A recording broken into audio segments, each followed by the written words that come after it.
Have you ever thought just how boring or ridiculous news commentary is today? Welcome to the Real Jacks Podcast with Jim and Larry. The Real Jacks Podcast. From crime and politics to entertainment, you can expect something different.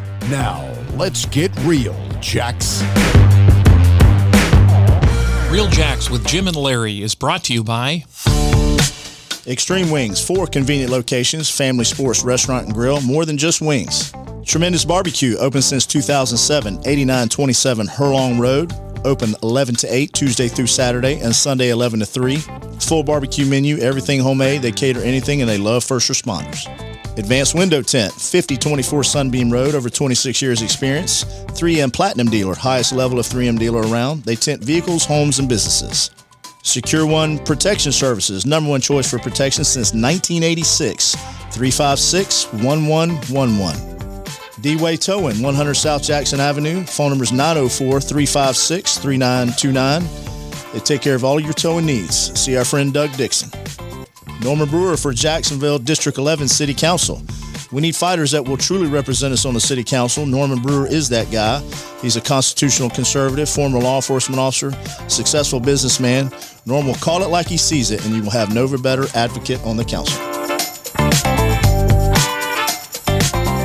Hey, welcome back to Real Jacks with Jim, Larry, and Crawfish. Today, Larry's not joining us, but we do have special guest, candidate for sheriff, Duval County Sheriff, Mr. Ken Jefferson.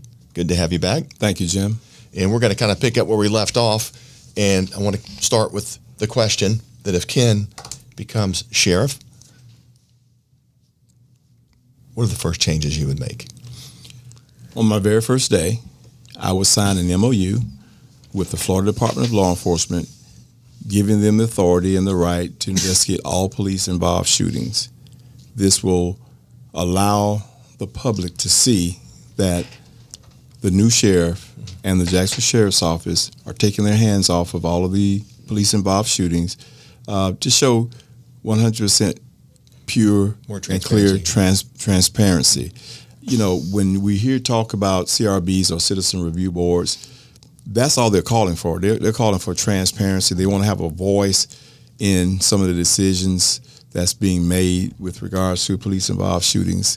And I get that, but if you're a chef and your specialty is salmon, you cook the best salmon in the world, and I'm just an eater, how can I tell you how to cook it? Yeah.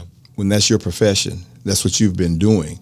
So I don't want to have citizens that say, well, I think that this should be done, that should have happened, or whatever, because those officers have a split second to make that decision. The obvious is they've never lived the reality of being a police officer. And you really don't know. You go get in the car. I tell people, go get in the car and drive a few times, and sometimes it might be a slow day or a slow night. Do it 5 or 10 times. Then you'll just kind of start getting the feel of what it's like and some of the things they encounter. And then imagine doing that maybe 5 straight days in a row. Yeah. And every day for almost, And that's not a slight on the people that's calling for a review board. It's not. That's just taking it away from the department, the GSO, and giving it to a state agency who does it all the time with several of the 67 counties in Florida.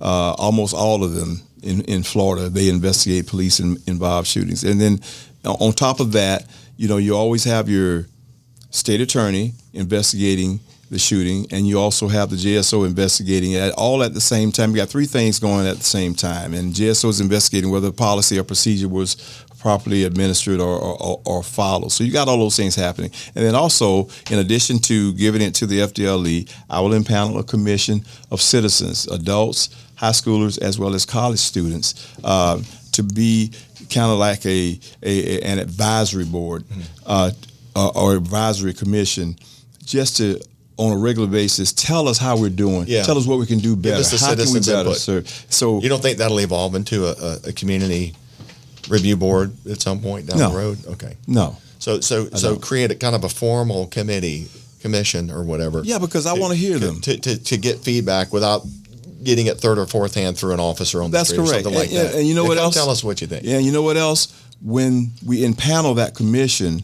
and we get a chance to hear them, and they get a chance to hear us. They can take that information back out to the community and say, okay, you're wrong on that, or you're right on this, and we or keep whatever. hearing the same thing over and over. Yeah, you get that information out by others instead of just uniformed officers. You get it from the citizens themselves because they're actively involved with it. Because all they want that's is an important link. transparency. I think that link should be made.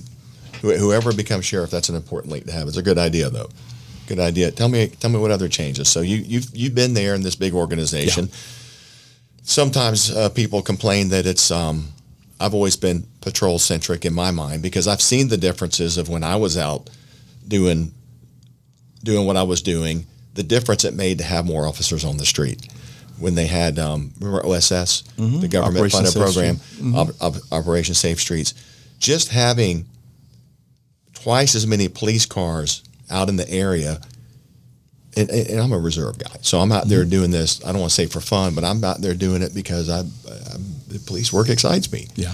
Well, it was boring because you had all those officers out there, and crime just disappeared. People quit. The bad guys stayed in their house. It got really quiet for a long time. As soon as OSS was over, within a week, alert tones going off, priority calls, and so I think that is effective. So, and a lot of people complain that the sheriff's office is too top heavy or has gotten too top heavy, and more money needs to be funneled back down to patrol and increasing patrol boots on the ground. Well, I would definitely assess the top heaviness of it or the lack thereof, and make a determination as to what needs to be where, whatever. I'll also assess all of the task force that's out there. If they're not being effective, then we need to readdress it. We need to redirect it, or we need to dissolve it and put those individuals back in an area where they can be more effective, be it in patrol or the detective division or wherever. All of those things would be assessed. But another order of business for me would be to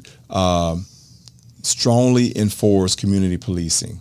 And what I mean by that is I want our officers to be more involved with the community outside of just answering calls. And I'm not talking about off duty on their own time or whatever. The first thing I thought was off duty. Not off duty. That's why I clarified it. Not off duty while you're on duty.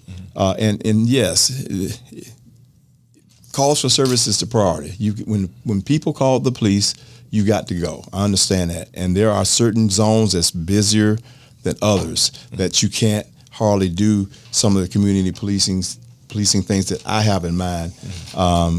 That I want to do, but there is a way. We can't continue to do the same thing and expect different results. So the different way I intend to do the community policing is to give officers 2 hours of their time out of the 11.45 hours that they work in a shift on a given day or night. Give them that time, and it'll be during the daytime for the most part, and or evening time. So what if that particular zone is or subsector is just busy? Because I've been out there where we will borrow from another zone. Borrow from another zone. We'll borrow from another zone. They wear the same uniform. They serve the same people. So we will borrow from another zone to be able to get it done. Because I'm tired of hearing, we just can't do it with this. All of the things that you're describing, it's not getting any better. That kind of leads me to what do you think of the reserve program that was there? Because when I was in there was maybe 80 of us, and it had dwindled from hundreds down to about 80 over the years. And there were a lot of people in there that were BLE certified like me. A lot of people in there qualified to be a regular police officer. And like LA, for example, has over 2,000 sworn reserve officers. So the reserve officer thing is a great force multiplier. Sometimes it's really nice. Not all officers want another person riding the car, but a lot of them liked having that two-man car. Yeah. They worked some beats where it was tough. And would you do anything to kind of increase the kind of build on that reserve unit? You were a recruiter, try to recruit more people. It's free. A lot of people like me would do it for free.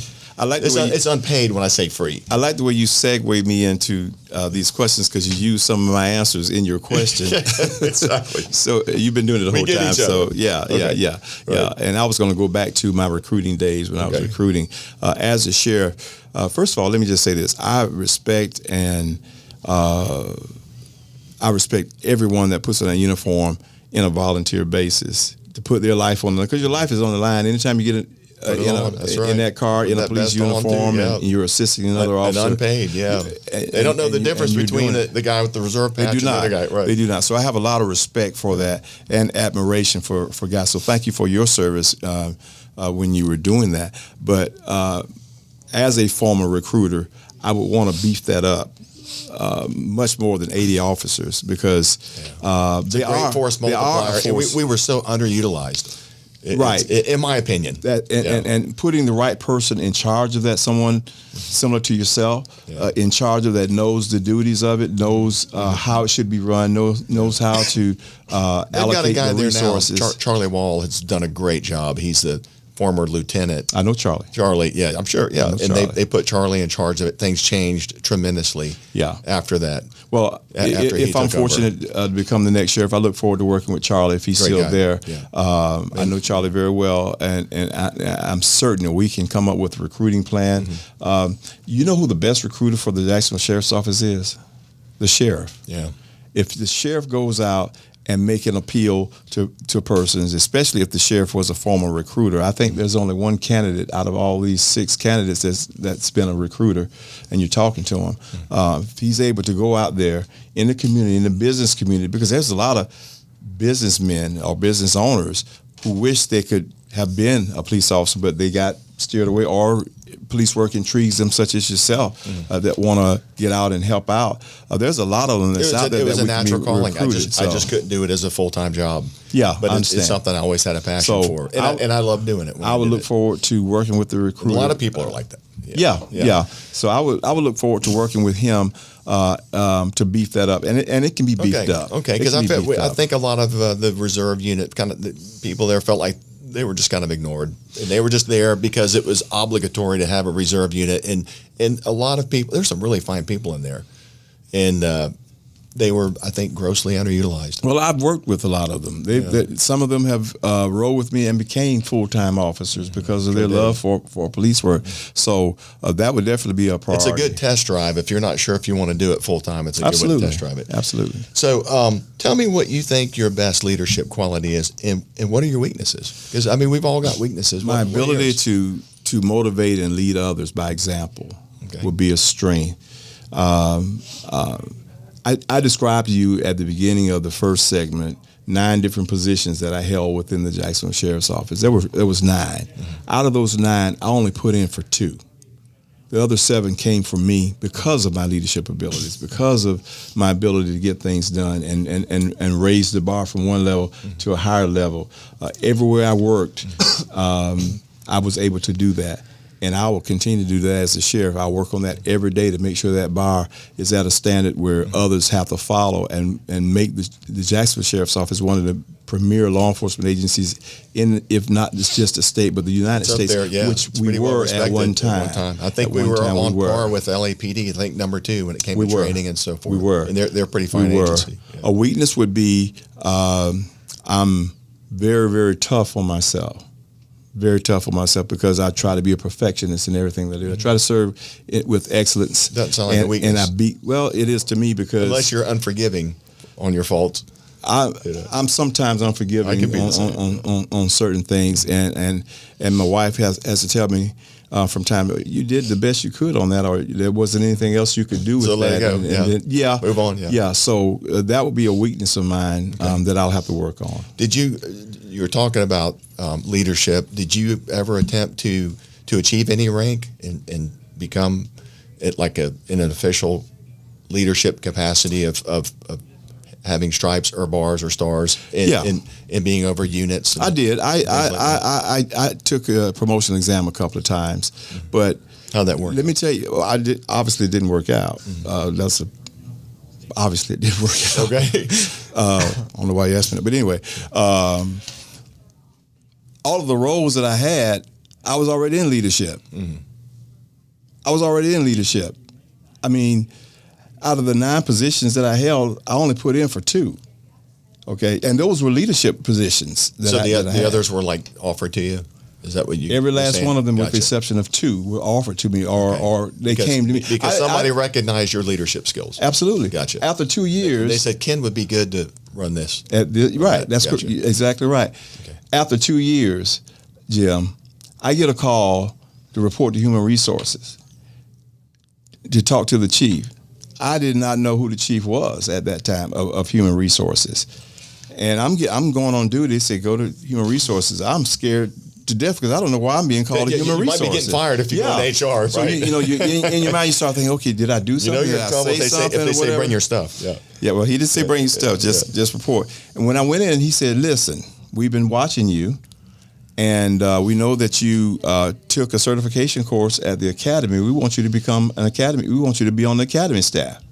Now, this is after 2 years. I'm enjoying serving in a patrol capacity, riding a beat, answering calls for service. I'm enjoying that, and now I'm being pulled to become an instructor at the academy. What do you say to the chief? Yes, sir. Yeah. And you report to the academy. That's right. That's may not be what you want to do. That's just one example. While at the academy, I get a call from the accreditation unit, the supervisor in the accreditation unit that's responsible for writing all of the policy rules and procedures, as well to bring the department into compliance so that we can be accredited. I get a call, hey, we want you here. We've noticed your work ability and this, that, and the other. And it just kept going and going and going. The only two that I actually put in for was the recruiter. And actually, I didn't put in for PIO. I was selected for that as well, so it's really just one. Did you follow Ricky Wood? No, I brought Ricky Wood in. Oh, you brought him in, right? Yeah. And I remember Melissa Bujeda. I brought Melissa in. You brought her in. Okay, all right. I brought Nancy Pittman in. You were there for a long time. Yeah. Well, you did a good job. You're good. You were good speaking to the public and relating to the public. Thank you. I think that's really important.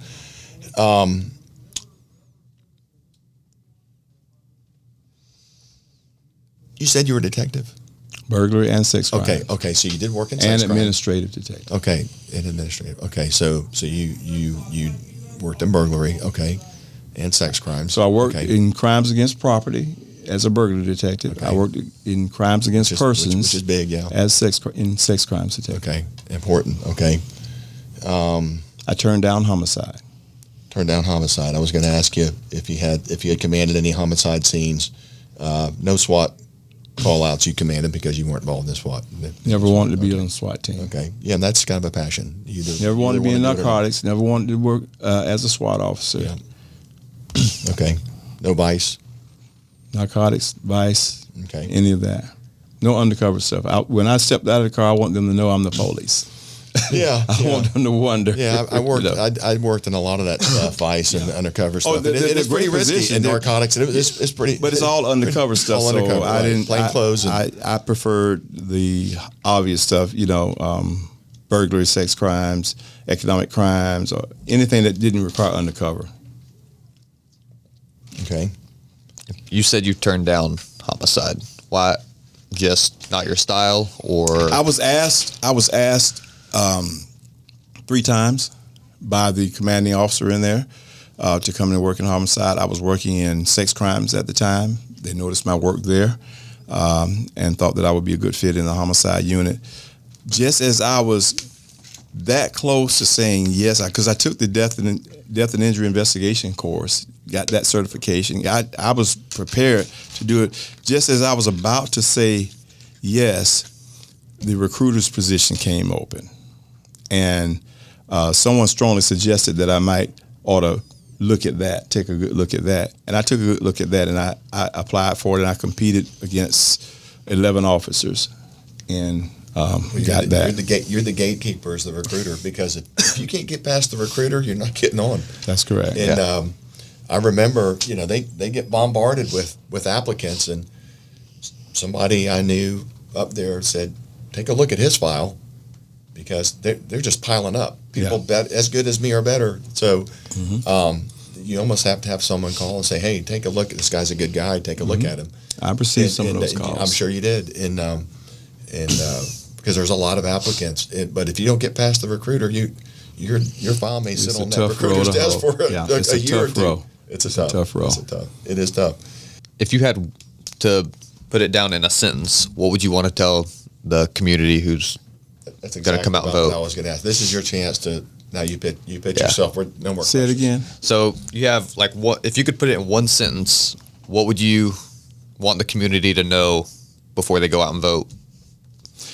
if you're looking for a person to lead the Jacksonville Sheriff's Office that will bring transformational leadership, who has a proven leadership ability in every area of responsibility that they've worked within the Sheriff's Office, within the community, vote for Ken Jefferson because he's a proven leader. All right. I got a question for you. Looking at your You flyer. said last question. No. I think you'll be okay with this one. I'm playing. I think you'll be okay with this because I haven't seen this on anybody else's. I know what you're going to ask me. Go ahead. Yeah. Equal access to housing. Yeah. It's not something you ever see being addressed by someone that's going to... You won't say that. And when You'll hear that from someone running for mayor. That's They'll correct. be addressing That's correct. And let me tell you why that's important to me. And, And I'm glad you I think asked. the mayor and the sheriff's got to work very closely together, in my opinion. So. No, you're right. Right. We have to, because we will become the leaders of the city, and the people are looking for leadership out of one or both of us at any given time. When it comes to crime, the sheriff. When it comes to economic development, it's the mayor.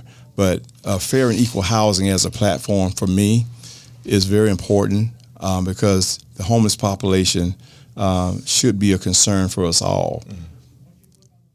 Mm-hmm. I had growing up 6 siblings. There were 7 children, 6 boys and 1 girl. We lived in a 3-bedroom, 1-bath home until we didn't. We became homeless. I lived out of a station wagon. You've experienced it. I lived out of a station wagon with my 6 siblings, eating bologna sandwiches for dinner. We never missed a day in school during that particular time. Nobody knew we were homeless. Living literally, not in a shelter, not with someone else, in a station wagon. Yeah. My dad would park the car close by the school so we wouldn't have far to walk, but we had to get up early so we can go in the school's bathroom and brush our teeth and wash our face and do what we could do at that particular time. Because I was homeless and because I was hungry, I stole food. Because I was 11 years old. I stole food. You got to do what you got to do to survive. That's the foundation, in my opinion, of crime that's happening in our city now. People that are homeless, not because they want to be homeless and on the street, but they're homeless, they commit petty crimes.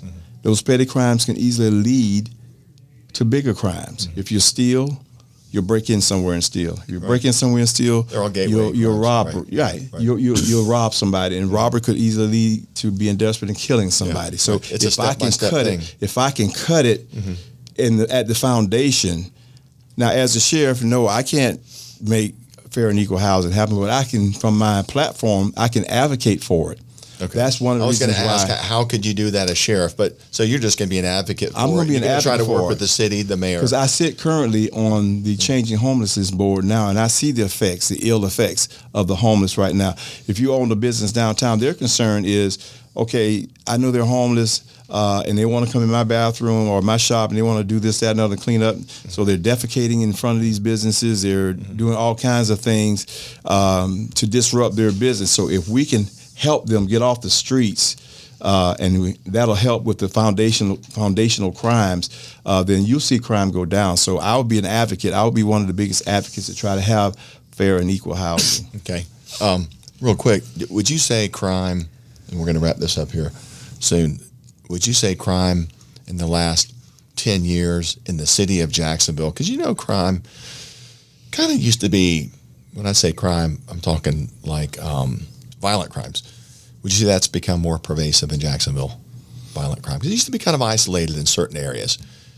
It's kind of all over. I live in Mandarin. Yeah. I live in Mandarin in a pretty nice, quiet area. 3 miles from my house the other day, there was a shooting from one car into another car.